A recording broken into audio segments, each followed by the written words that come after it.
Anda sedang mendengarkan Sanjung FM, Radio Budaya Indonesia.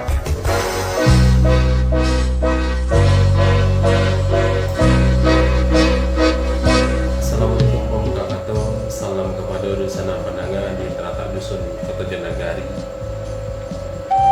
Pertama tentu sombah nyoba-nyoba, kedua baso jobasi, ketiga sirih jopindak.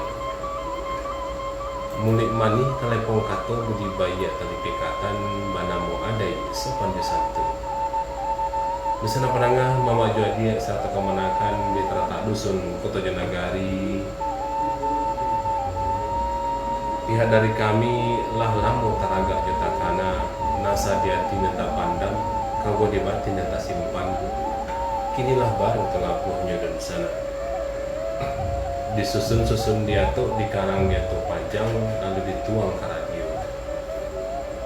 Dan nama radio ialah Radio Sanjung FM dan mengudara di gelombang 92,8 bana kepada di sana. Dusana pendengar Mama Juadi serta kemanakan di teratak dusun Kota Janagari. Lorong kepada diri ambu kepamenan-menan mato sutan pemenan rang panggianamu. Targa tercinta bana bagurau jodan sana di teratak dusun Kota Janagari. Tapi dek musim baganti zaman berubah lah larek di parantauan sebalik bukit taragak jo kampung sarata halaman. Babalik banagari gemari pahla jenawi ameh urai jo minyak bumi batu baronyo timbun batimbun guonyo rancak di ngalo ciga ranah sijong mana namanya dan sana. Kau dahulu mengambil buah bilulu ialah balulu awak. Orang manjang kau dari pematang dapat juga buah bilulu. Awak basiang padi salibu. Tapi semantang bumba itu untuk perintah hari untuk pobek tina rusuh di malam dan semalam dan ko tapeknya di Patang Sabtu di malam aku di sana tanggal 31 Oktober 2020 tentunya kita menghadirkan yaitunya daripada Uni Yola Oksandra SPD Sarato Jo Uda Iksan Nasrul SSN di sana. Beliau-beliau ko dari sana adalah dari Sanggar Putih Junjung Kabupaten Sejunjung dan sana atau nempat tapek bana alamatnya yaitunya di Jorong Pulau Berambai di belakang SMA 1 dan sana. Di sana pendengar Mama Jadi serta kemenakan di teratak dusun Kota Janagari kembali pulau di sana putra dan putri daerah Kabupaten Sejunjung ini ko menorehkan prestasi di tingkat nasional yaitunya dengan meraih pemuda pelopor di bidang agama, sosial dan budaya tingkat nasional di sana. Dan mano acaraku dilaksanakan pada tanggal 26 Oktober 2020. Bahabana di sana pemuda pelopornya dari Sanggar Putih Junjung ko ada Uni Yola Oksandra Sarato Jo Uda Isan Nasrul SSN. Kita tentunya nak bertanya mana kabaki beliau kudu di sana. Dan mano kita dapat informasi di sana yaitunya dari tema yang diusung dalam rangka nominasi pemuda pelopor ke tingkat nasional ko untuk bidang agama, sosial dan budaya. Dan budaya ku adalah tentang sanggar seni sebagai wadah regenerasi pelestarian seni dan budaya semenjak dini dan sana. Bagaimana perlunya pelestarian budaya ko sejak dini dan sana. Nantinya kita kabatanya langsung ke Uda Isan Sarato Jo Uni Yola tentunya di sana. Di sana pendengar Mama Juadi serta kemanakan di teratak dusun Kota Janagari. Sebelum kita bercerita panjang lebar di sana, kita sapu dulu ada Uda Isan Sarato Jo Uni Yola di sana pada malam kini. Selamat malam Desan. Selamat malam bersama pendengar radio Sanjung FM.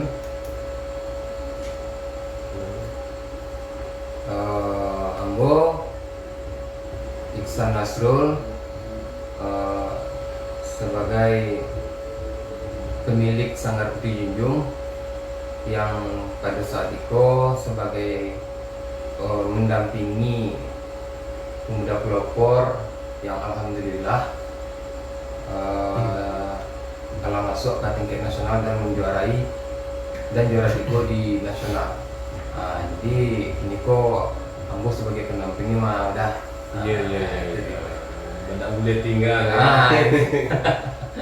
Tidak boleh poin ya. Kayak kata aku lihat pengen bertangga. Alhamdulillah nyok sebab kebetulan antara laki nak pola dana. Iya. Lah ditantuna ya Allah dari Pemda awak lu disuruh itu untuk mendampinginya beliau itu ya. Setelah semua bertepatan segalanya alhamdulillah dapat syukuri.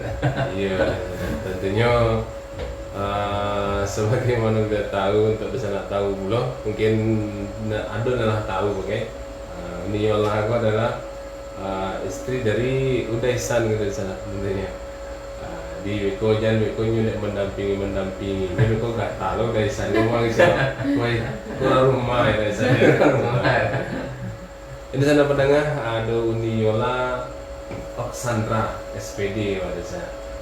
Beliau adalah yang mendapat nominasi ataupun juara 3 dari pemuda pelopor tingkat nasional di bidang seni, di bidang agama, sosial dan budaya di sana. Apa kabar Uniola pada malam ini? Alhamdulillah semangat, sangat antusias bisa bercerita di Ciloteh Lapo Makari di Sanjung FM malam itu dah. Iya. Dan terima kasih banyak telah hadir di minggu malam ini. Rencananya tadi gak kita Solonjo Selawi Dulang. Cuman karena memang dek kesempatan ataupun ada rencana lain yang lebih perlu nampaknya tinggal tidak bisa kita sama-sama hadir di yayasan. Dan kita sampaikan juga bahwa sebelumnya kita lah rencanakan juga untuk mengadakan acara celoteh yayasannya. Namun pada malam kini lah terwujudnya pelaksanaan dari acara celoteh. Makanya dalam rangka peringatan Hari Sumpah Pemuda tahun 2020 ada di sana.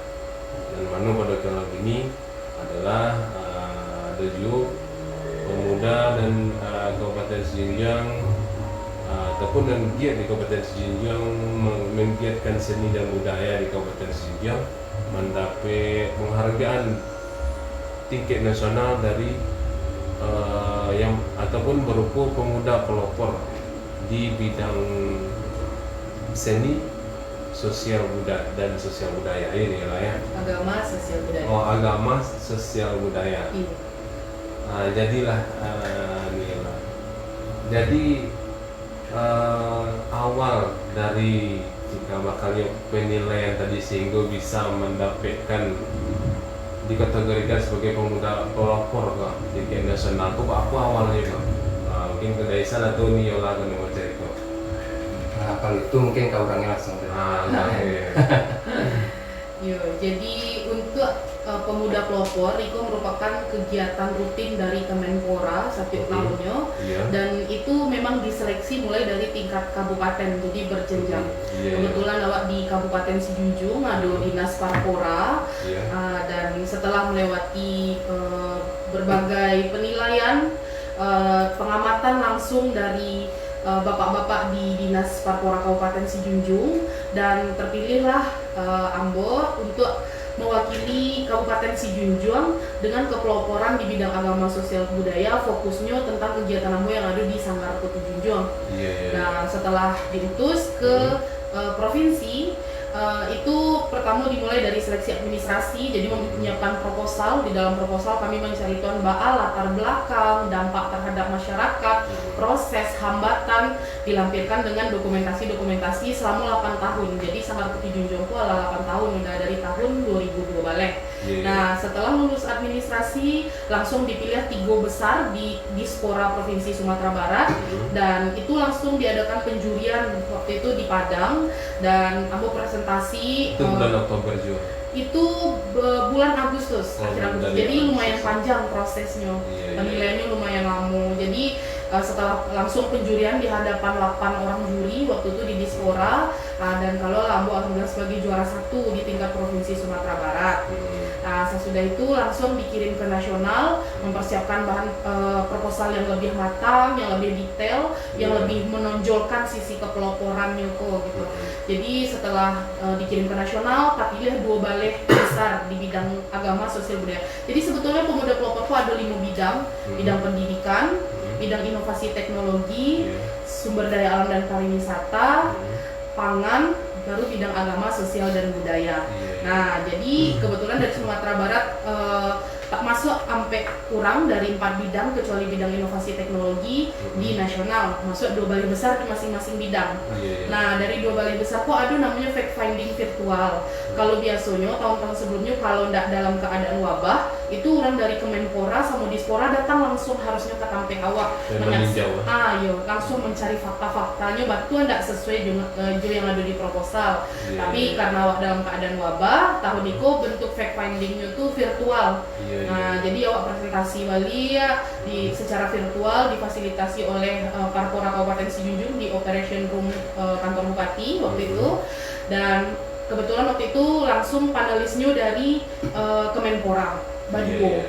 Nah, alhamdulillah dari 2 balai itu awak masuk ke 7 besar. Nah, 7 besar, di 7 besar kok alhamdulillah Sumatera Barat masih masuk sampai-sampainya. Nah, di 7 besar kok waktu itu di bidang agama, sosial, budaya, jurinya tuh ada Pak Imam Taufik, alumni dari Pemuda Pelopor. Habis itu ada Kak Seto Mulyadi. Dan yang ketiga langsung Pak Deputi, Pak Asrorun Niam Soleh. Nah itu, jadi langsung diwawancara, langsung ditanyakan ke kami dari juri-juri itu apa dampak ke masyarakat, itu yang paling penting, dan seberapa luas jangkauan kami. Jangkauanku mau kasihnya Bantuk Sanggar Putih Junjung, alah ada ndak pemuda-pemuda lain yang terinspirasi mencelek Sanggar Putih Junjung kok, habis itu nyobek lo Sanggar baru mungkin. Dan alhamdulillah kalau Putih Junjung Allah ada partner-partner berbaginya sampai ke Provinsi Jambi. Mungkin itu menjadi patokan juga, dan kebetulan public speaking memang sangat mempengaruhi di penilaian terakhir waktu itu. Jadi kalau kalau ngecek itu hobi berbagi itu hobi ya. Jadi lah dari 7 besar tuh alhamdulillah kepilih lah jadi di bidang olah ada 3 orang, dan di Sumatera Barat yang masuk tuh hanya bidang pangan dari Sawalunto dan olah agama, sosial, budaya dari Sijunjung.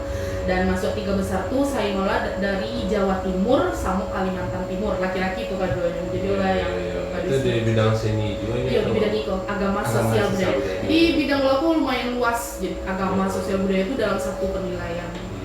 Berpengaruh enggak, misalnya kalau lo kan fokus di bidang budaya, ada enggak pengaruhnya ke agama dan sosial? Nah itu termasuk dalam penilaian.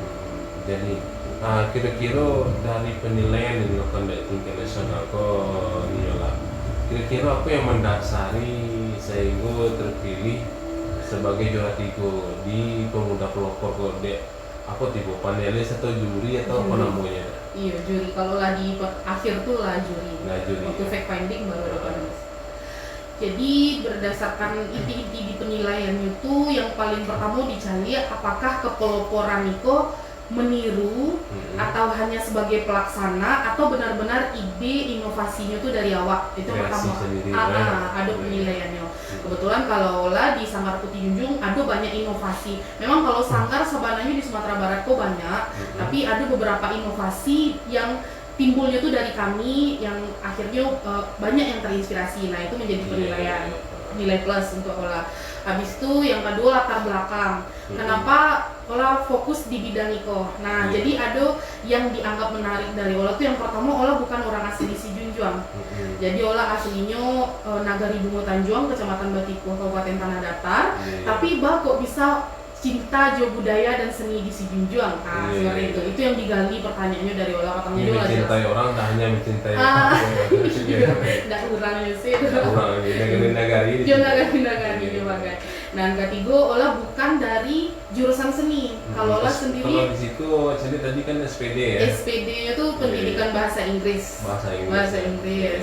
Nah itu, nah selanjutnya jangkauan yang olah kecilan tadi itu sejauh mah. Jadi bako olah juara 3, keunggulan juara 1 dan 2 udah memang luar biasa. Kalau yang juara 1 itu fokusnya lebih ke sosial Tapi platform. kok sebelum lanjut, untuk di tingkat provinsi kok kira-kira istilahnya melenggang coba ya.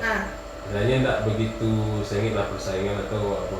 Kalau lawan memang enggak apa dah. Enggak lain, luar biasa aja lawan di provinsi. Ada dari lawan olah di 3 besar, Padang Panjang sama 50 kota.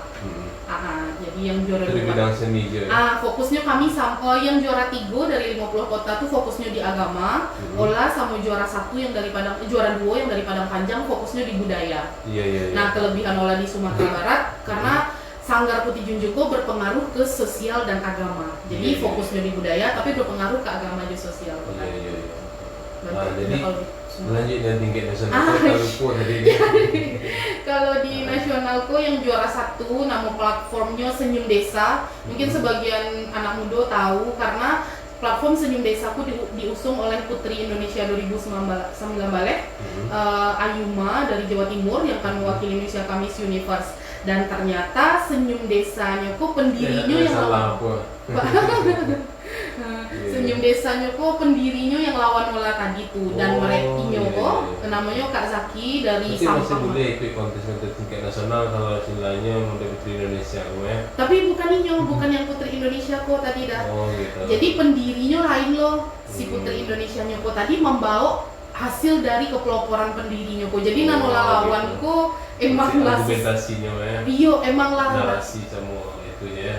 Ini membawa untuk mengenalkan si Putri Indonesia kok tadi gitu. Nah, itu dan Inyo punya 20 koordinator di 20 provinsi, 20 wilayah. Sementara olah baru sampai ke Jambi. Sumbar Jambi. Kalau yang juara 2 itulah sampai di Kalimantan, kan dari Kalimantan Timur, efeknya 10 Kalimantan lah dirasakan orang dan prestasinya lah tingkat internasional karena Nyaco mewakili Taman Budaya Kalimantan Timur untuk berangkat ke luar negeri karena memang ada mungkin dukungan eksternal karena kebetulan orang tuanya memang bekerja di Taman Budaya Kalimantan Timur. Jadi jangkauannya lah luas, di situ mempunyai rasa di juara 3. Takdir dibuat. Takdir. Iya, mungkin kalau beberapa tahun lagi mungkin kalah lo tuh kan. Mungkin ini atau bisa kita kalah. Iya, sebenarnya tidak berniat mengalahkan.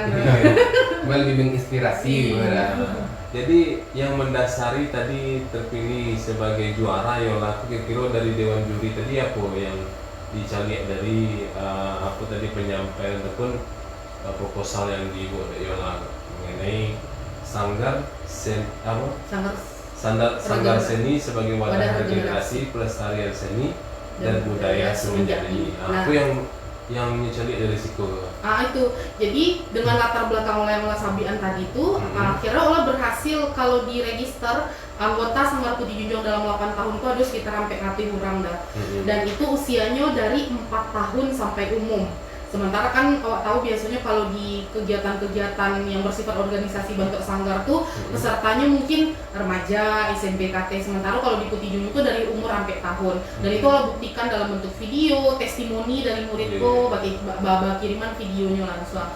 Setelah itu dijalannya manfaat. Jadi kalau Putih Junjong alhamdulillah manfaatnya tuh di berbagai bidang. Jadi kalau bantu bagi anak-anak usia sampai tahun sampai kelas 6 SD itu yang pasti mentalnya terlatih, ingin mencintai seni dan budayanya dan prestasi-prestasi penunjang untuk akademisnya semakin banyak karena karakternya batu adanya cinta di budayanya dan mental untuk tampil. Alhamdulillah kalau anak-anak Sanggar Putih Junjong cok juara sampai di tingkat provinsi kalau anak-anak. Kalau yang remaja sama dewasa alhamdulillah terakhir kami Patang itu juara Festival Komposisi Musik se-Sumatera Barat 2019. Itu dari Sanggar ya? Dari Sanggar. Jadi anak-anakku berprestasi. Bahkan kalau untuk anak-anak remaja kok kan sebagian ada yang anak-anak putus sekolah dan yang sebelumnya nggak punya skill, nggak tahu arahnya kama, kini nyolah bisa fokus di bidang seni dan alhamdulillah sedikit banyaknya menghasilkan. Nah itu kan dinilai berarti berdampak ke segi ekonomi. Habis itu kami kan acuk membuat event-event, dah kadang kalau malam minggu kami acuk latihan di dulu tuh di bawah rumah dinas bupati.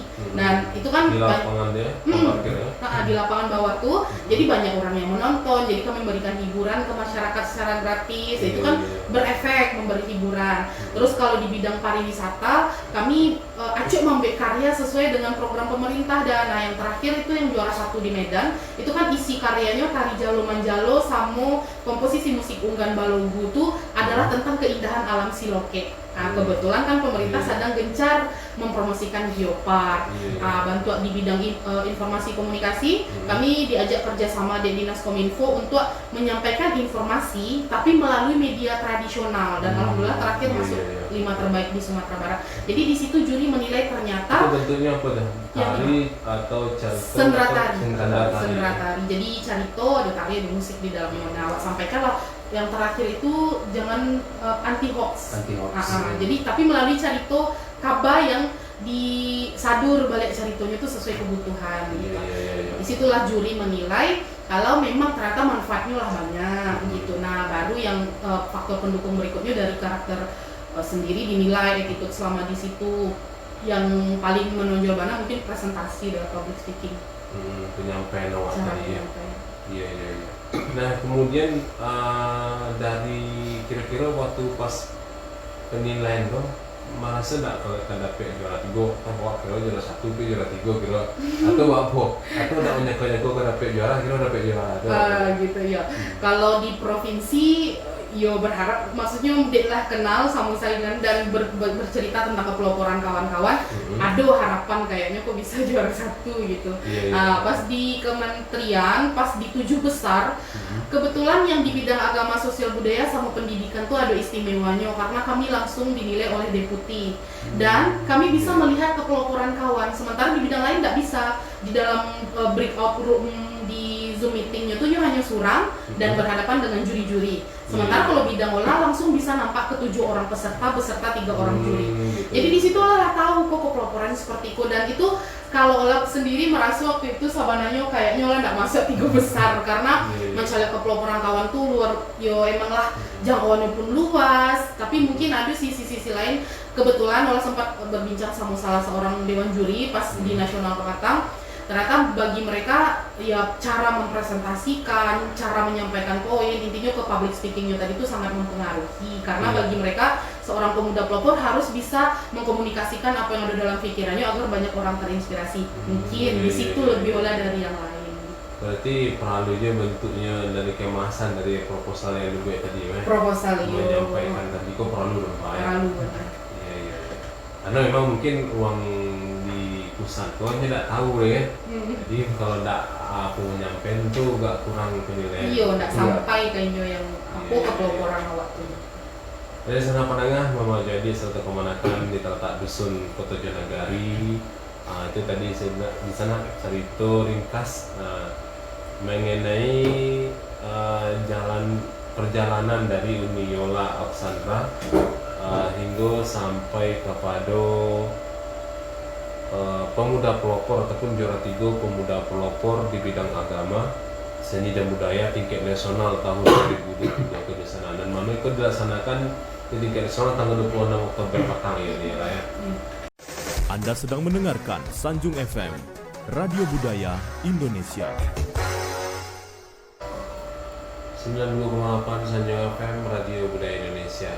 Tentunya di sana pada malam ini kita dalam acara celoteh Lapo Makari spesial di sana.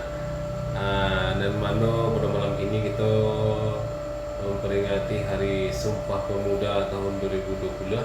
Serupunlah kita bincang tadi di sana. Ada di studio kini kok ada Uni Yola, Sarato Jo Uni Ihsan di sana. Dan beliau ku adalah ada Uda Ihsan. Nah, ayo nyimak gitu. Lewat tes-tesnya di sana.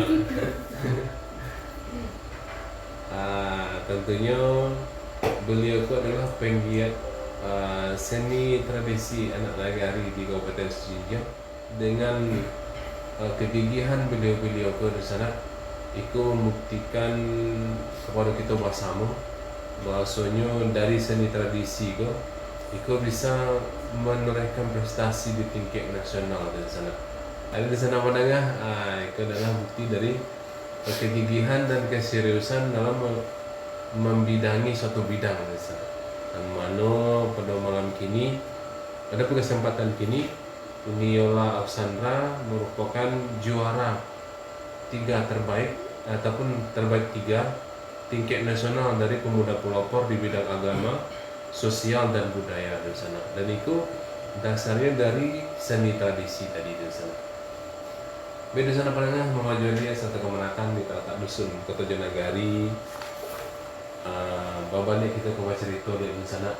Bos orangnya mengicik beko bosan.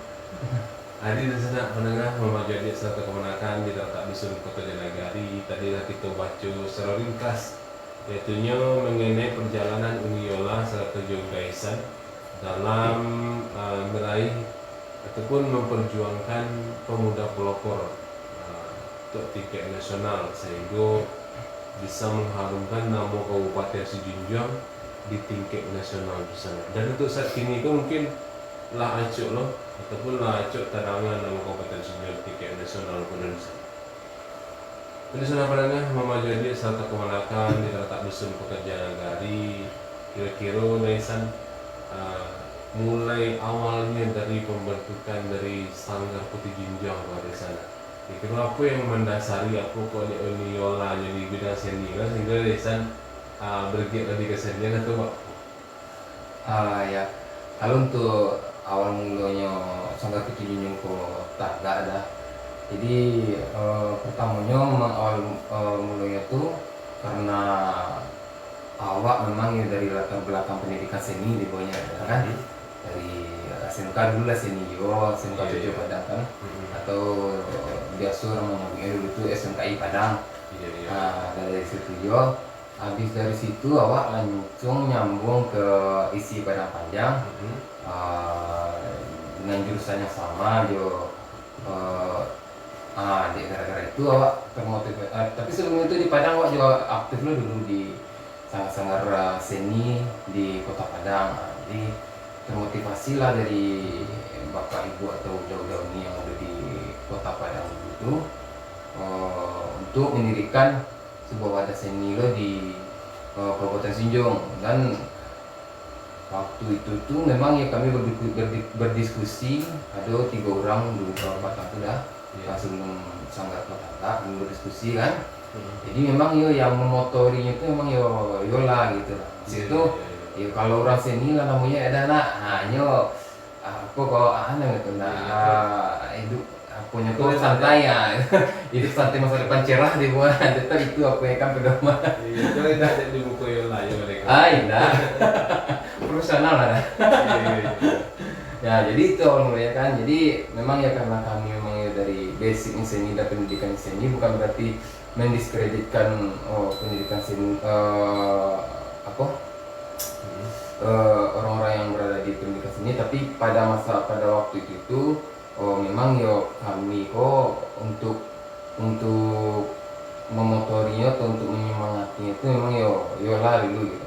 Jadi ingat aja awak dulu tuh lah, kalau seni hendak dari kini dimulai, kalau hendak dimulai hendak kan ada itu dulu. Kalau hendak kamu dimulai dari kini hendak kan ada sangat perlu. Jadi 2002 balik itu mulainya dari 2002 balik. Iya 2002 balik. Jadi mulai 2002 balik, itulah mulai pulang dulu untuk merintis dulu kan. Manajemennya pun yola dulu tuh sanggar-sanggarnya. Sebelum itu yola pun memang terlibat dari awal ya. Memang terlibat dari awal gitu.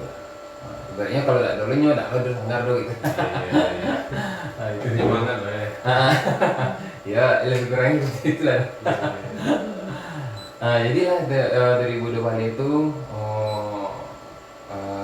mulai merintis. Cuma kalau dalam segi administrasinya, legalitasnya itu 2003 Bali ya, pengurusan akutanya 2003 Bali sampai berjinjung.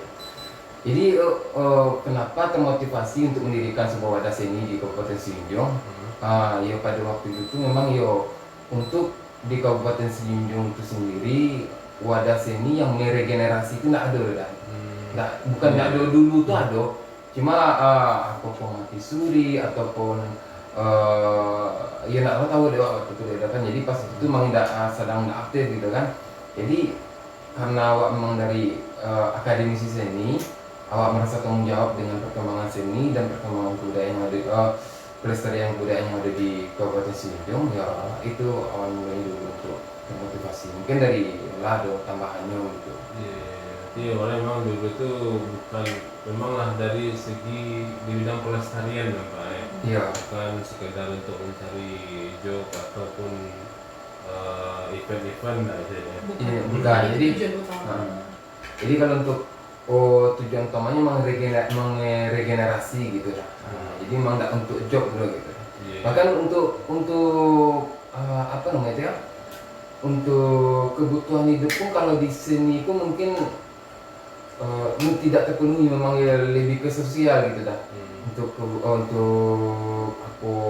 untuk mencari makan apa dulu aku memang nggak apa itu tuh kalau misalnya pun ada itulah bonus di dunia ya. Bonus di dunia itu lah gitu. Jadi memang bergerak aku memang untuk pelestarian seni dan budaya itu juga awalnya gitu. Jadi memang yang akan dibawa ataupun itu akan ada panggilan job atau apa itulah bonusnya gitu lah. Yang jadinya dulu kini kami didik anak-anak, kami buatnya pandai, kami buatnya profesional dalam segi seni pertunjukan. Kalau job apa tuh bonus gitu.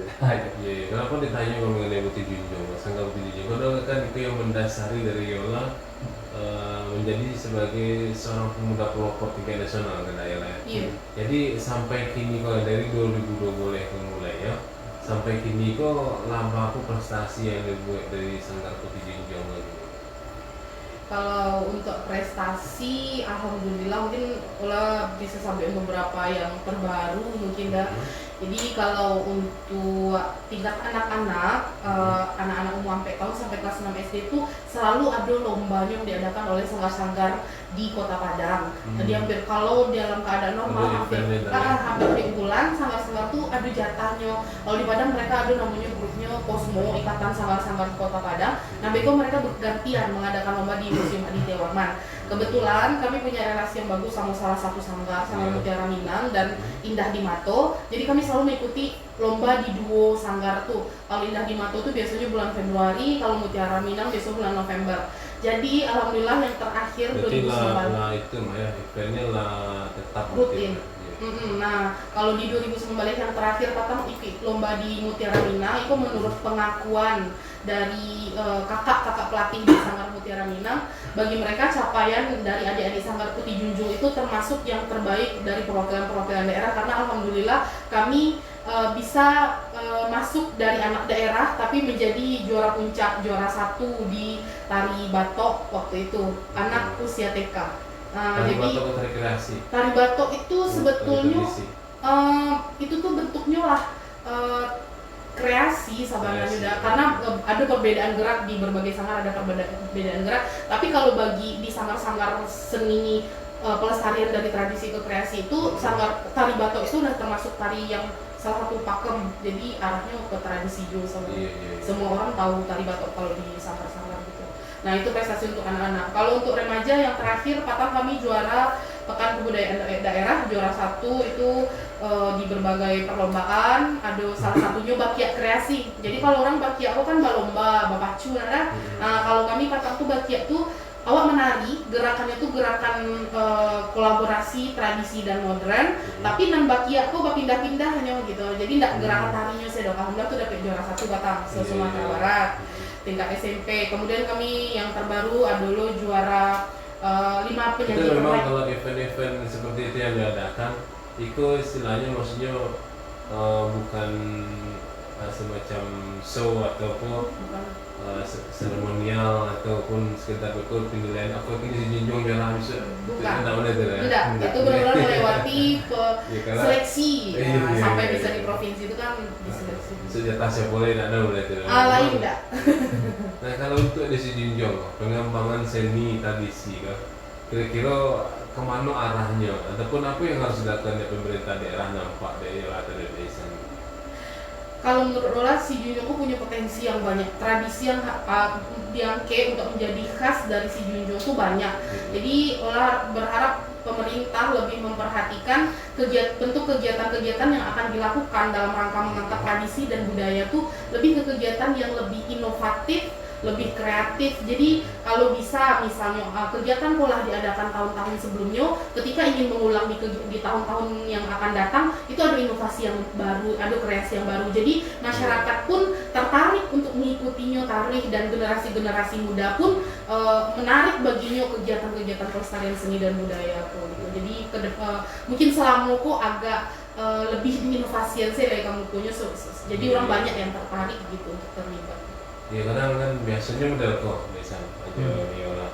Kadang itu pemuda ataupun pemudi ataupun seseorang di Kabupaten Sijong ataupun yang berprestasi ya di tingkat provinsi ataupun di tingkat nasional.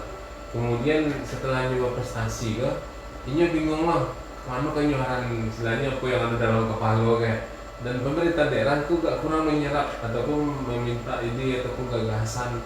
Kira-kira untuk di Kabupaten Sijong penyerapan dari istilahnya penyerapan ilmu dari seorang pemuda pelopor ataupun yang berprestasi bukan sekedar untuk prestasi aja, atau memang itu diharapkan ada semacam sharing ataupun minta pendapat ataupun ide lah yang dituangkan dari pemuda pelopor dari terhadap kegiatan-kegiatan seni budaya di Kabupaten Sijong.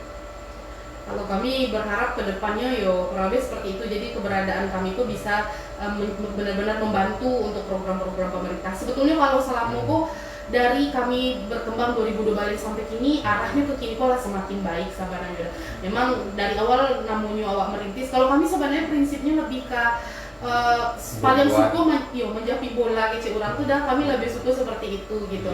Jadi kami dari awal nggak menuntut untuk pemerintah kawak, tapi kami lebih tunjukkan sih apa tujuan wak sabananya, dan alhamdulillah akhirnya pemerintah mengapresiasi untuk itu keadaannya. Jadi untuk kini dari 2012 sampai kini itu kira-kira untuk sampai kini kalau berapa apa nama anak didik itu atau peserta sanggar jumlah kemudian apa yang dilakukan dari peserta sanggar di sanggar ataupun beko setelahnya bisa berkesenian, apa yang dilakukan sesudah itu? Kalau jumlah mungkin oleh kalau jumlah itu yang terregister. Jadi kalau dulu tuh kurang kesadaran untuk meregistrasi kuda, tapi kalau lagi ini setelah kami kumpulkan yang terregistrasi itu ada sekitar 400-an orang yang sebenarnya lagi karena ada terregistrasi. Dan kalau jumlah yang aktif sekarang ada 110 orang. Kalau kegiatan di sanggar yang aktif yang aktif 110 orang. Ya, kalau untuk kegiatan di sanggar itu tidak hanya terfokus di kegiatan seni gitu ya. Kalau untuk remaja pun kami kan mengajarkan bagaimana menjadi seorang pemimpin, manajemen, kami ajarkan gitu kan. Jadi itu kan jadi bekal untuknya betul kalau seni pun tidak di seninya gitu ke radio atau tidak di seninya berkegiatan, itu akan berguna bagi kedepannya untuk masa depannya gitu ya. Jadi berguna untuk di luar itu tuh bagaimana memanage kegiatannya, memanage apa namanya pribadinya, programnya, jadi tidak hanya terfokus di bidang seni gitu. Kalau untuk di bidang seni itu beberapa orang dari mereka tuh lah bisa terlibat dalam melatih ini tidak, jadi fokus yang melatih itu tidak dari hanya kami, mereka pun lah bisa melatih adik-adiknya yang di bawah-bawahnya. Dan betul kecik bangsa tadi, jadi kami di sanggar tuh dari awal tuh emang sebenarnya sasarannya sosial dah. Jadi adik-adik yang aktif di sanggar tuh kami arahkan. Dan untuk ini kami mengikuti lomba yang diadakan di Museum Aditya Warman, itu storytelling carito bahasa Minang dalam bahasa Inggris. Itu kan sebenarnya kalau sanggar mungkin arahnya tidak ke situ, kalau sanggar kebanyakan. Itu kalau berseri atau satu episode itu apa? cara lombanya kalau kita kan virtual, kami pun mengirim video dan nonton kelanjutannya. Jadi maksud olah kan kami tidak hanya fokus di tari, teater segala macam itu, bantu adik-adik storytelling. Nah misalnya kayak di Kabupaten Wah ada duta budaya, duta wisata, duta genre. Anggota yang ada di Sanggar Putih Junjung yang menurut kami mampu itu kami coaching agar niat ikut, memotivasinya lah untuk ikut gitu. Jadi adik-adik itu pun merasa kalau di Sanggar tuh ilmu yang didapat tidak hanya sekedar seni pertunjukan. Mungkin itu yang membuat mereka bertahan bisa kami masih 110 orang. Jadi berkurangnya anggota tuh bukan karena mereka keluar sih dah. Kalau kami di Sanggar Putih Junjung tidak pernah mengeluarkan anggota. Bagi kami anggota dari awalnya bergabung sampai kini tuh masih anggota. Makanya lah sampaikan ada 400 orang anggota, tapi ada yang edisional. Edisional kok maksudnya tidak bisa ikut latihan tari karena pekerjaan mungkin, tempat tinggal, kesibukan. Terus ada yang vakum karena lagi kuliah, tapi dia tetap terregistrasi di Putih Junjung. Ada yang pasif kok misalnya yo kesibukan juga, tapi boleh enggak bang katikonya minta baru dia masuk balik gitu. Jadi terbagi-bagi. Tetap terkoneksi lah. Alhamdulillah masih seperti itu. Jadi produk kira-kira dari Sanggar Putih Junjung yang telah dihasilkan kira-kira apa produk-produknya? Jadi kalau untuk karya tuh ada sekitar 52 karya. Iya, 52 dalam karya yang dalam waktu 8 tahun kok gitu kan. Itu dalam bentuk seni tari atau tari, musik, teater. Jadi kalau untuk apa tuh? Kalau dikecil untuk produk apa ya namanya? Jadi itu beberapa anggota aku memang Iladung mendirikan. Itu. Jadi memang ya ada beberapa anggota aku memang karena kami itulah dah balik kayak cerita tadi karena di Sanggar tidak hanya sekedar untuk belajar seni, kami mengajarkan manajemen. Ada beberapa anggota yang mendirikan sanggar di daerahnya gitu. Itu bisa dikecil apalah. Hasil dari sanggar tuh gitu. Iya. Dan itu mungkin di sebagian kita mungkin nggak banyak yang belum paham dengan apa kegiatan-kegiatan di sanggar. Nah, istilahnya bentuknya mungkin dari kita masyarakat mungkin munculnya kayak ini pelatihan tari. Mungkin pemahaman dari masyarakat itu. Nah kira-kira dari Putih Junjung, dari Sanggar Seni Putih Junjung lah, kira-kira apa yang beda dari Sanggar Putih Junjung gitu? Sehingga itu bisa berkarya, tari, continue dan bertahan selama boleh. Jadi kalau di Putih Junjung tuh ada jadwal latihannya itu dibagi ke anggota dan murid. Kalau murid tuh yang umur tahun sampai kelas 6 SD. Nah kalau yang itu dulu dah, yang membuatnya berbeda. Anak-anak umur tahun sampai kelas 6 SD kok kan panganannya masih banyak main, namanya usia anak-anak. Jadi kalau kami fokus latihan di sanggar tuh bukan bahannya supaya bisa menarik diri yang hebat, menarik pasamban hebat, bukan itu tujuan utama. Tapi anak-anak tuh jiwanya tuh ada kesadaran untuk mencintai seni dan budayanya. Nah caranya di situ, kalau latihan tuh ndak hanya gerak, ada yang namanya fun game. Misalnya majan pitunggunya kok harus pitunggu 3 misalnya. Supaya dia bisa pitunggu 3, bukan disuruhnya pitunggu 3 lama-lama, tapi dibuat permainan yang posisinya dalam keadaan pitunggu 3. Jadi latihan pitunggu 3-nya tuh ndak merasa panik gitu. Kalau udah latihan pitunggu 3 mungkin sakit kaki sebenarnya kalau latihan itu. Pitunggu tuh kudu-kudu. Manahan kudu-kudu. Kalau di karate kudu-kudu. Tapi kalau anak-anak kita kan tuh nggak mungkin dipaksa kudu-kudu lama-lama. Nah, yang bedanya itu kebetulan di pendidikan bahasa Inggris itu fokus memang English for Children. Jadi lebih banyak memahami psikologi anak. Nah kebetulan itulah yang terapkan, kolaborasikan ke Caro di manajemen Sanggar Putih Junjung. Dan kami setiap 5 bulan sekali ada kenaikan tingkat. Anak-anak itu kan akan senang ketika diberi apresiasi. Pakai rapor, ada rapornya, ada nilainya, ada juara-juaranya gitu. Nah kalau untuk yang remaja yang membuat mereka bertahan mungkin kami mencoba masuk ke dunia mereka. Jadi ketika mereka latihan tuh kami tidak hanya harus betul gerakannya harus tepat, bukan seperti itu. Ketika datang mungkin dalam keadaan leno, tanya dulu, sharing pelajarannya dulu, dan mungkin kebetulan memang guru basicnya, jadi sharing lah apapun itu, mungkin termasuk masalah kehidupan sosialnya remaja, mungkin itu yang membuatnya betah, sampai bahkan curhat. Bahkan kalau kami ke acara, anak-anak tuh nginep di sanggar. Nah di situ kami banyak sharing, bercerita, jadi tidak terlalu menekankan mereka harus bisa menjadi performance yang profesional. Nah itu sabananya tujuan kami, hanya balik karena generasi tadi. Kami ingin muncul generasi-generasi muda yang sadar bahwa identitasnya tuh adalah seni dan budaya yang ada di daerah ini gitu. Iya, bahkan lah nanti kok nyola bosan tuh dah, misalnya bosan untuk menari atau apa kan ada yuk jenuhnya ada yuk gitu dah. Beko kami akan membuat kegiatan misalnya my trip adventure lah apa namanya gitu dah. Kota-kota dah. Nah beko tuh pai kapo ke tampek-tampek yang belum pernah dipayan kayak misalnya kalau kini diakses lah rancak di Soloke kasih loke ada nak. Kadang kasih loke, kadang mau pengalau tabung pun pernah kami ala pernah aku kami bawa ibaratnya menyatu dengan alam gitu nah. Jadi mungkin itu yang membuat anak-anakku betah jadi aku. Terus kami sediakan kayak permainan tradisional kayak yeye, kajai, itu ada di Sanggar Bekonya kalau panik main congkak, main enggrang, aduh alat-alatnya di Sanggar itu kalau nyolok panik main lah dulu gitu. Iya, berarti sarana bermain dan belajar di sini. Iya sebenarnya itu.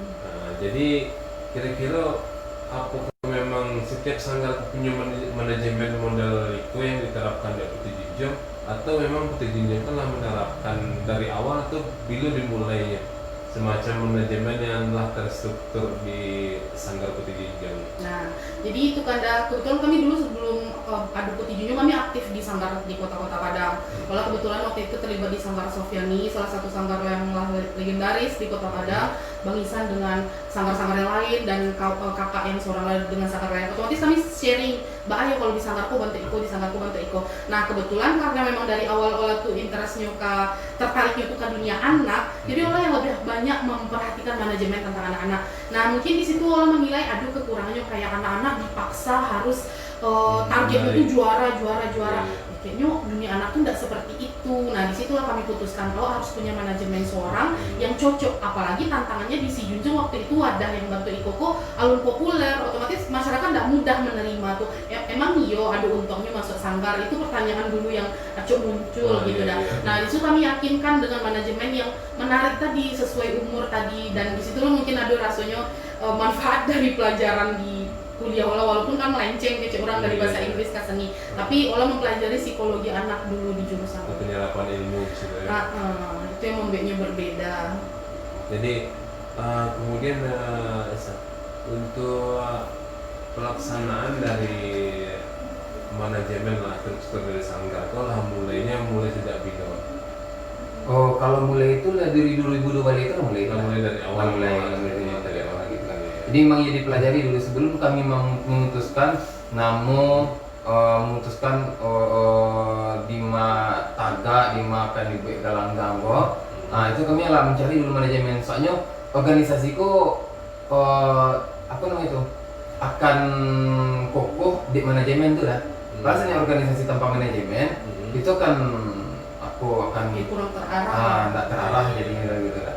Kurang jelas Jadi memang untuk dari manajemen ataupun dari struktur manajemen Sanggar Putih Jinjong memanglah diterapkan mulai dari awal berarti ya? Iya, sungguh pun ada yang beberapa yang sama, tapi tetaplah ada inovasi-inovasi mungkin dari kami yang membedakan dari sanggar-sanggar lain Mbak Kece, Uniwala tadi itu gitu. Ya dari sana penangah Mama Jodi asal kekemalatan di letak dusun Putri Negari. Mungkin itu dari sana. Kalau dari sana mungkin kalau udah dekat di Tanjuan bagai Bejo di line telepon di sana di 083 Bale. Tentunya untuk di sana ingin bergabung bisa juga bergabung di line telepon biasa dari sana.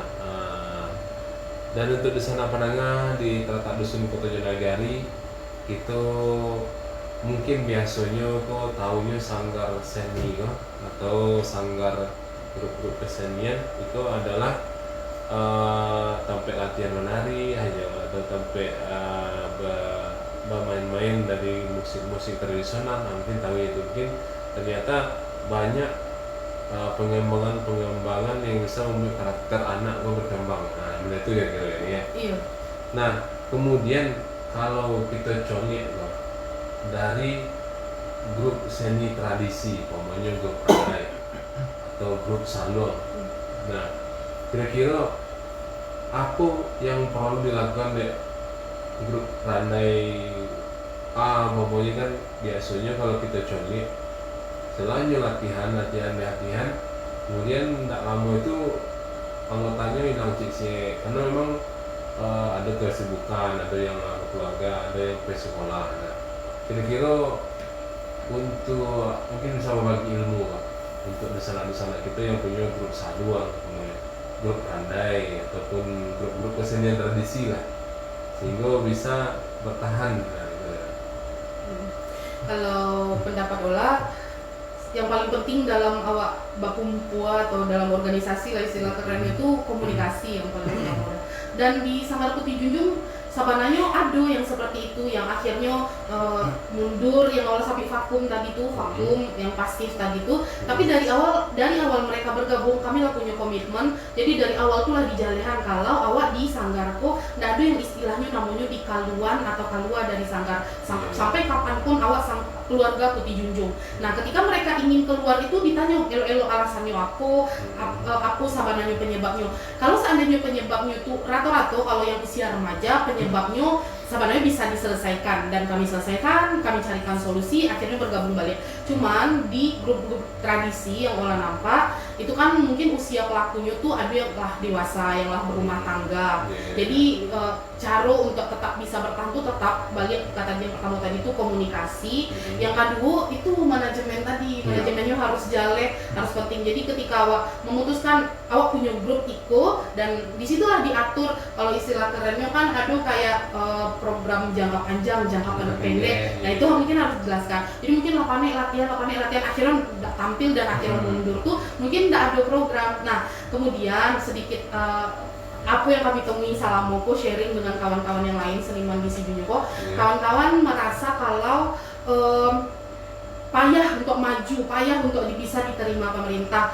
Kami mungkin tidak melakukan, bukan kami belum tidak mendeklarasikan diri kalau kami lah yang terbaik, tidak seperti itu, tapi berdasarkan pengalaman kami, pokoknya lakukan sebaik mungkin dulu. Kalau memang awak layak untuk dilirik, pasti akan dilirik. Dan menurut Ola, bagi orang yang bukan berlatar belakang akademisi seni, hidupi dunia seni itu, kita yang menghidupkan seni, pasti seni itu memberi kehidupan untuk kita gitu. Jadi itu yang harus ditanamkan menurut Ola, saran Ola untuk para seniman. Jadi hidupkan dunia seni itu dulu, baru mengharapkan penghidupan dari dunia seni itu gitu. Berbuat di sini aja ya. Iya. Dan tentunya mungkin kalau yang mau cari ada Daisan ya Ola, sebenarnya model grup Radai, grup Selawat Undang ataupun grup-grup seni tradisi lah, salong mungkin lega acuk jo dapat order. Salong. Iko mereka atau beliau-beliau pelaku ataupun penggiat seni iko nak punya wadah ataupun tampil untuk menampilkan dari minat dia bakatnya tadi. Nah, itu di mana apunya gitu. Apa solusinya nampak di situ dari desa? Kalau untuk yang event lah mungkin jarang untuk separannya sekali setahun acara hari jadi gitu.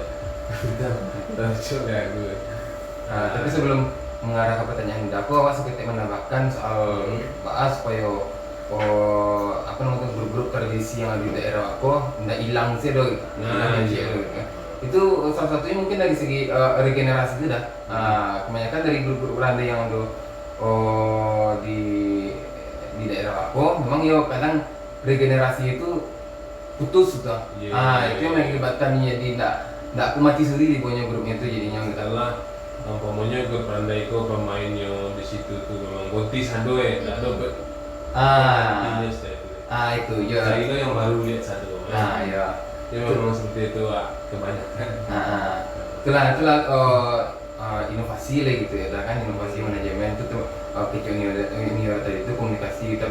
Terus dari segi karyanya atau dari segi apa namanya itu maaf apa yang datanya tadi mengenai apa namanya tadi istilahnya wadah untuk menampilkan ataupun tompek apa istilahnya. Jadi kalau untuk pertunjukan tuh mungkin ya kalau awak harus mengikuti perkembangan zaman lah, harus diinovasikan gitu. Tapi tetap pakem itu atau tradisi itu tetap harus ada gitu, nggak jauh atau nggak menghilangkan tradisi aslinya gitu. Tetap dengan norma-norma yang ada ditentukan di tradisi, tetap itu. Tapi harus memang ya, harus ada inovasi, harus ada kreasi dari karya itu sendiri gitu. Jadi bisa diterimanya di zaman yang kini kok gitu lah. Jadi kalau saya memang ada beberapa kalau dicari gitu lah. Kalau untuk manajemen atau grup tradisi itu memang ada yang beberapa yang memang bagus lah gitu lah, bagus aponya gitu. Manajemen itu bagus itu nah, cuma dari segi inovasi karyanya tidak ada terpaku gitu. Maksudnya kayak misalnya lah contohnya kayak Putri Junjung pernah mengkreasikan tari tanduk. Ada beberapa oknum yang memang tidak suka atau gimana lah untuk dikreasikan tari tanduk kok, dan tidak terimanya gitu dikreasikan gitu kan. Ujung-ujungnya kami tetap waktu itu kan kami mengkreasikan tari tanduk itu kami sempat ada miskomunikasi lah dengan pelaku tradisinya gitu. Tapi ujung-ujungnya ketika kami lah audiensi dengan mereka dengan itu dibunyikan nggak umumnya tari kreasi, dibunyikan nggak tari kreasi? Dibunyikan. Di situ tuh berbeda. Jadi kan misalnya kayak tari tanduk tuh memang judul tuh tari tanduk gitu dah. Tiba di Putri Junjung mereka mengkreasikannya tuh tari rantak tanduk. Kayak itu jadinya tari rantak tanduk. Namanya tapi pakemnya tuh tetap pakem-pakem tradisi yang ada di tari tanduk. Dulu tuh memang sempat ada miskomunikasi antara pelaku tradisi yang di Lubuk Saro gitu dah. Nah kami lakukan audiensi, mereka setuju kalau itu tuh sebenarnya dikreasikan, asalkan tidak misalnya kayak namanya itu tidak kok tari tanduk gitu. Misalnya kalau seandainya kami mengecekan ketika itu dipertunjukkan ini adalah tari tanduk, yang kami tampilkan ini adalah tari tanduk, itu baru menyalahkan. Tapi kami tidak merubah atau mengkreasikan termasuk judulnya tari rantak tanduk, pijakannya dari tari tanduk, sehingga atau lebih tertarik kalangan generasi muda lebih tertarik, kalau akademisi pun lebih tertarik atau tidak lebih tertarik karena itulah muncul tertarik untuk meneliti. Jadi ujung-ujungnya kami akan mengopor juga kan tradisi untuk dari segi informasi yang lebih pas gitu lah. Jadi kan terus udah nyoba di mau wadahnya sebenarnya untuk tampil. Jadi sebenarnya kalau untuk anak-anak mungkin kebanyakan orang mencari kalau yolah lama Putri Junjung lah diajak tampil ke Sabanta. Tapi kan itu proses kami selama 8 tahun. Kami acuk membuat event gratis. Jadi kami latihan tuh tidak hanya di tempat kami dah. Misalnya malam minggu kami latihan di RTH waktu ada RTH.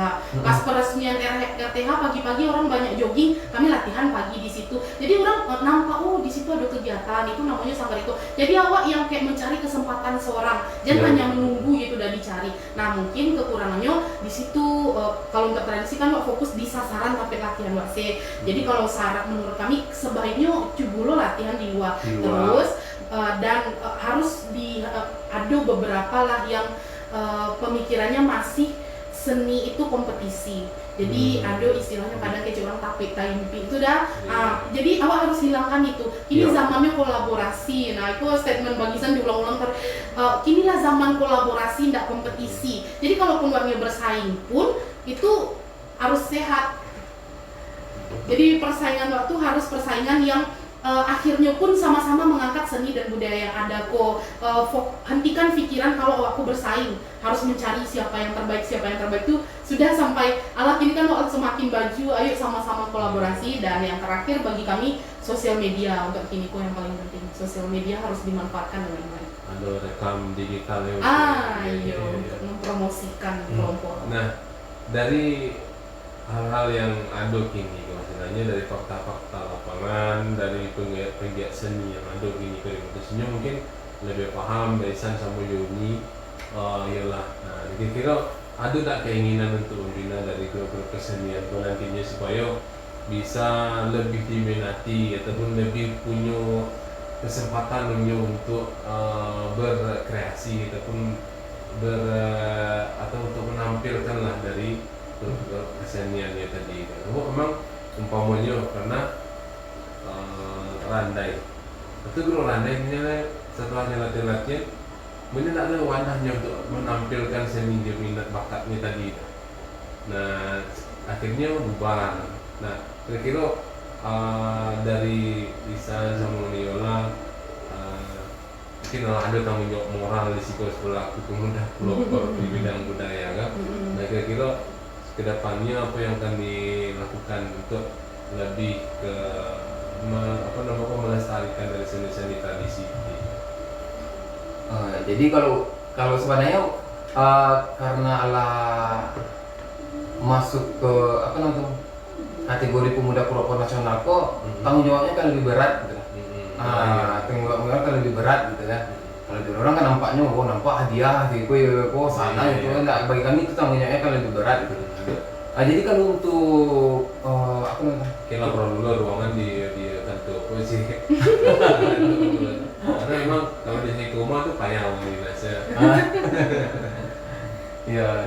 Ya, jadi kalau maksudnya tadi keinginan untuk rasa tanggung jawab untuk membina, mungkin ini bukan membina, apalagi kalau di seni sebenarnya kami kok masih anak ketek, karena banyak seniman-seniman luar biasa di sini, seniman tradisi yang kami pun sebenarnya bisa bantu Iko karena tradisi visi kami itu tradisi untuk seni dan kreasi, jadi pijakan kami tradisi segalanya. Jadi mungkin tidak membina, tapi kami ingin mengajak berikutnya untuk berkolaborasi. Sebetulnya sharing. Sebetulnya upaya seperti itu pernah kami lakukan ada keinginan dari dulu, cuman terkendala dan sakit tadi itu karena masih ada rasa-rasa kompetisi ketika kita bertemu dengan grup lain, grup satu dan grup lainnya itu bantu-bantu orang berlomba tari sih, padahal tujuannya sebenarnya sharing gitu. Nah itu yang hambatan kami selama cuman dengan aku predikat yang lah didape itu akan kami upayakan, dan kalau seandainya kami masih terbatas dalam upaya mengajak sharing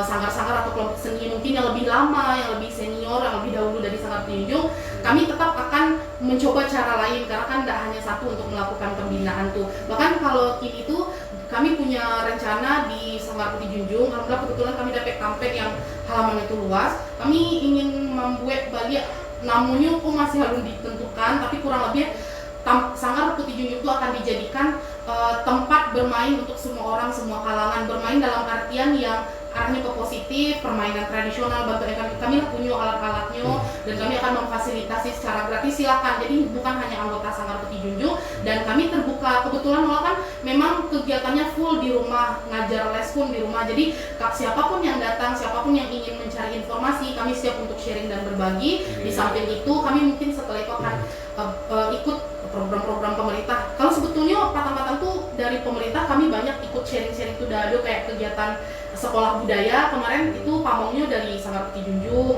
Kami datang ke sekolah-sekolah di Sumber Kudus, di situ kami yang melatih anak-anaknya di sekolah tua. Kalau dalam semacam itu cuman kalau dengan kelompok-kelompok seni itu tadi masih ada halangan. Iya, sebenarnya untuk masuk ke kelompok seni itu sangat sulit lah. Sangat sulit mana tuh. Itu anak dari segi umur kami pun muda gitu ya kan.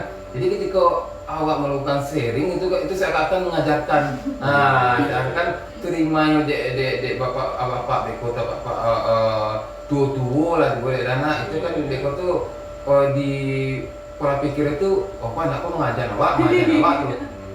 Semua tahu lah Pak, dan kalau untuk orang tua anak ini diajarkan, itu salah satu tantangan dari kami. Tapi karena adanya predikat pemuda pelopor koda, insya Allah lah kami tidak akan terbentur gitu. Kami akan mencari tidak jalan ke rumah, itu juga akan cari jalan yang lain untuk bisa sharing gitu. Tetap sharing. Bukan, memang kalau kita perhatikan dari grup-grup kesenian, terutama mungkin ada yang punya seketik istilahnya ruang untuk tampil tadi kan. Hanya kadang eksibisi tandem dengan grup lain, kadang festival setahun. Nah kadang-kadang ya ada deh. Nah setelah itu acara boleh punya sekali, boleh pelatih sekali, itu nggak bubar deh. Jadi kadang-kadang itu yang sangat disayangkan dari pelaku-pelaku kesenian. Kalau minat dari anak-anak loh, banyak loh grup pandai mulai dari anak-anak, sudah mulai lo banyaknya. Nah itu mungkin kira-kira harapannya gitu, karena memanglah di penghujung acara.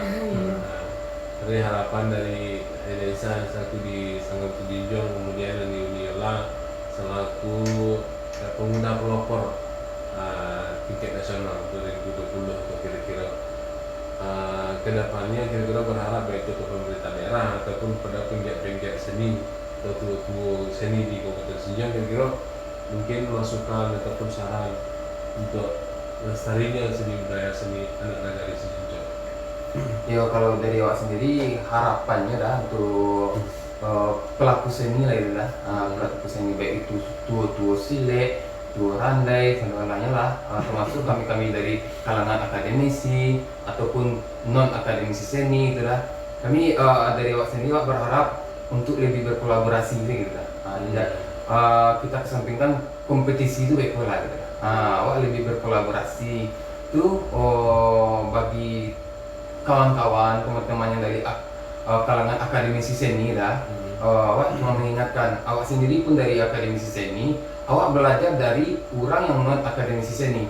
Maksudnya itu orang yang dari tradisi basicnya otodidak, tradisi ilmu itu didapatnya memang dari turun-temurun, dari situ ajarkan. Jadi jangan sekali-sekali untuk mendiskreditkan orang yang non akademisi seni.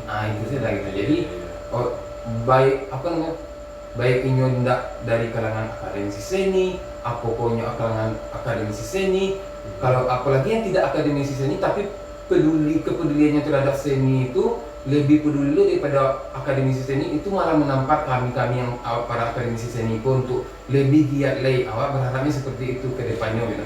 Lalu untuk pemerintah daerah, awak berharapnya untuk kedepannya lebih membuka peluang lah untuk kawan-kawan yang lain, atau membuka peluang untuk wadah-wadah organisasi atau grup lain untuk kegiatan itu mungkin diperbanyak dari segi apalagi waktu ini ada RTH ya dana patang itu sebenarnya ada mungkin dari pemerintah daerah sekali seminggu untuk menampilkan guru-guru seni yang akan di rolling gitu dah, untuk ditampilkan di RTH. Cuma dengan kondisi COVID ini mungkin itu akan terbentur putus menjadinya kondisi saat sekarang kok gitu. Kalau dari olah harapannya kalau untuk pemerintah ajak rangkul kami, dan olah harapannya berharap kedepannya pemerintah membentuk Dewan Kesenian, karena Kabupaten Sinjung kalau punya yang namanya Dewan Kesenian. Jadi berarti kalau kita udah tadi ada kelompok randai yang merasa kok kami tidak ada kesempatan, tapi sampai mengadunya kan tidak tahu. Nah jadi sebenarnya itu harusnya ada Dewan Kesenian di setiap daerah. Kebetulan awak di Sinjung kalau membentuk itu, semoga kedepannya di Sinjung bisa dibentuk Dewan Kesenian oleh instansi terkait yang mengurus bagian itu. Kemudian harapan olah untuk sesama pencinta seni, pelaku seni, mari awak sama-sama fokus kepada bahwa seni dan budaya itu semakin menjadi kebanggaan oleh semua orang, dengan mempertahankan tradisi, mengkreasikan tapi tetap dalam pakemnya dan saling berbagi. Dan harapannya untuk para pemuda yang ada di Sinjung yang mendengarkan Radio Sanjung FM, yuk kita sama-sama semangat, hentikan mengeluh, hentikan baperan. Sekarang itu kita fokusnya kepada masa depan. Jadi sebagai pemuda itu lakukan, jadilah versi terbaik dari diri awak masing-masing sehingga awak bermanfaat bagi banyak orang. Ketika awak bermanfaat bagi banyak orang, awak akan merasakan manfaat untuk diri awak sendiri. Iya. Jadi senang berangah Mama Jadi satu kemenakan di terletak dusun Ketujuh Nagari. Mudah-mudahan misalnya apa yang lah kita bincang-bincangkan tadi itu bisa bermanfaat tentunya untuk kita bersama aminan di siko serta jadi sanak di rumah tentunya. Mungkin kalau ada beko dan ingin berpartisipasi pula dalam seni itu, mungkin bisa untuk menghubungi mungkin dari Sanggar Putih Jinjong tentunya. Jadi sana berangah Mama Jadi satu kemenakan di terletak dusun Ketujuh Nagari. Mudah-mudahan dengan adanya di sana putra Si Jinjong ataupun dari Si Jinjong sendiri yang berprestasi di bidang seni kreasi di Kabupaten Si Jinjong di tingkat nasional, mudah-mudahan itu akan lebih meningkatkan ataupun menjadi titik tolak dari majunya seni tradisi anak nagari di Ranangan Sekmani di sana. Mudah-mudahan itu tidak lepas dari peran pemerintah daerah yang nantinya seperti yang disampaikan Yang Yola tadi, misalnya untuk merangkul dari pelaku-pelaku ataupun penggiat-penggiat seni di Kabupaten Sintang, bukan hanya sebagai penampilan-penampilan pada seremonial ataupun hanya sekedar festival-festival yang diadakan sekali setahun hanya sekedar untuk memeriahkan saja di sana. Dari sana penengah Mama Jadi satu kemenangan di Tatak Dusun Kertojanagari. Kami mohon pamit di sana dan terima kasih banyak untuk di sana adalah menyaksikan ataupun mendengarkan di gelombang 92,8 Sanjung FM dan juga dalam menyaksikan di Facebook Sanjung FM tentunya. Dalam berkomentar mungkin tidak bisa gitu pun cici di sana. Dan tentunya kalau ada salah-salah kata ataupun yang tidak pada tampaknya, kami mohon maaf dan sebanyak-banyaknya. Dan tentunya untuk di sana akhir kata, Assalamualaikum warahmatullahi wabarakatuh.